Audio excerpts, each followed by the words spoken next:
The Chief of Staff to the President, Femi Gbajabiamila, has ascribed reports claiming there is a provision for the renovation of his office as the Chief of Staff to the President and the 2024 appropriation bill as erroneous nature. The report claims that a sum of 10 billion naira was budgeted for the renovation of the Chief of Staff's residence and that 10.1 billion naira was also set aside for his computer software.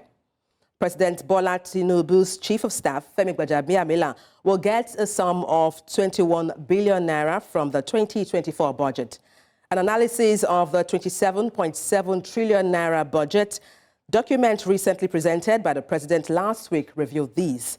The country's 2024 budget, christened Budget of Renewed Hope, shows that the figure allocated for the office of the Chief of Staff is 97.5%, increase from the 517.95 million in 2023. And joining us live to talk about this is Dr. Ambrose Igboke, a global affairs analyst and chairman, Guild of Public Affairs Analysts of Nigeria, Enugu State Chapter. Thank you. The name is Dr. Ambrose Igboke. Oh, Dr. Ambrose Igboke, thank you for that. Now, could you help us elaborate on this budget for the Chief of Staff, talking about Femi Gbajabiamila? Well, the Chief of Staff is not even an elective position. It's just a private, assistant to the president. So the role of the Chief of Staff is like a principal secretary who organizes the office of the president. Because even the office of the federation is, we have a secretary to the federation, federal government, which is the SFG. So Chief of Staff is very peculiar to the person of the president, to the office of the president, and that is his function. So I'm even surprised that the Chief of Staff office is even having his own private, budget. It should be subsumed in the cost for running the presidential office, and should not even be having, his own cost. Some positions have been, because of the nature of the way we run our democracy, some of the positions have been elevated even far and beyond elected positions, and that's what we are seeing in the cases of Chief of Staff of the president, where a humongous amount of money is being budgeted for a particular office with a lot of influence. The office is a very small office, but it has a lot of influence. And that is because of the influence as they're trying to put it there. So it goes to show the extravagant nature of the expenditure that we are seeing in this current administration in terms of the projections for 2024. And when many Nigerians should rise up as we are about this and condemn some of this, atrocious and humongous, budget. So we should not allow it to happen to us, and then we should make sure that the National Assembly does the right thing by, properly scrutinizing the budget and properly, appropriating where necessary by removing or adding where necessary. Education should get more funding. I don't know what's happening to the education sector. In United Nations, UNESCO, said that education should be 25% of the total budget for countries. Nigeria has never met that percentage. Nigeria has just done only, I think the highest we did was during Jonathan's, I think we are at 12%. So it is not good for us. ASU has been going on strike. A lot of things have been happening in our education sector, no equipment, no materials. We are going down the hill. And but the expenditure is not even focused on giving us good education. What of health? Okay, Dr. Ambrose. Yes, Dr. Ambrose. But beyond education, yes, apologies to chip in there. Beyond education, let's look at other areas of, division in terms of the 2024 budget.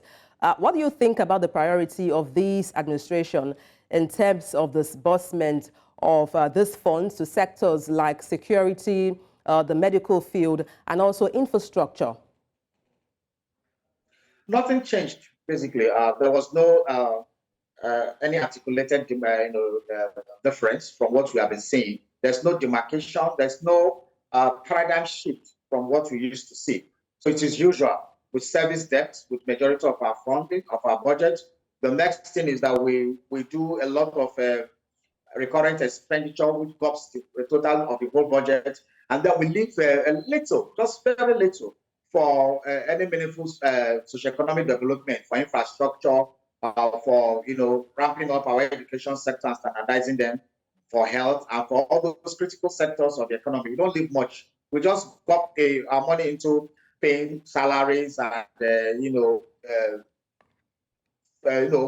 feeding the extravagance of our public officials. For example, the allowances of the National Assembly, the budget for the Aso Rock Clinic. Aso Rock Clinic, for example, our former First Lady, Aisha Buhari, once told us that you didn't even see any drug there. Meanwhile, that particular year, billions were also budgeted for that clinic. In fact, there was a time that the total budget of the health sector, the Aso Rock had a very significant budget of it. So what kind of country do we run? Our budget does not reflect people who want to really do economic growth. The manufacturing sector did not get this. What did they get? Nothing. And so we need to really come back and start thinking of what kind of country do we want to run? What kind of government do we want to run that will give us development? Or should we just continue in this charade? If I may just quickly chip in there, Dr. Ambrose. Yes, if I may just quickly chip in there, Dr. Ambrose. Let's talk about these public concern and controversy regarding the allocation of these humongous figure of this sum of 10 billion naira to the office of the Chief of Staff, that's Femi Gbajabiamila. Now, he has come out to debunk these claims that it's false, it's not true. What do you make of his response? Well, it is good that he's coming out to debunk it, but we should go back. I mean, these are stated things in the budget.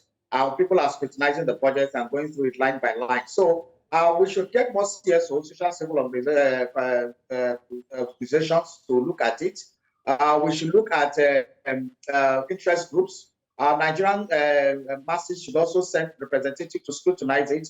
In fact, there should be a mass action to look line by line budgeting of it and try to see if the Chief of Staff is actually saying the truth. But this is the time to scrutinize the budget. This is the time to make cases to the National Assembly. This is the time to pressure the National Assembly to reduce budgets where they are not necessary and increase it in critical sectors like education, health, and infrastructure. All these frivolities should be cut short and ensure that our money are properly channeled, because we already have humongous debt we are paying. So the little that is left behind should not be used for frivolities and to massage the extravagance luxury of some individuals.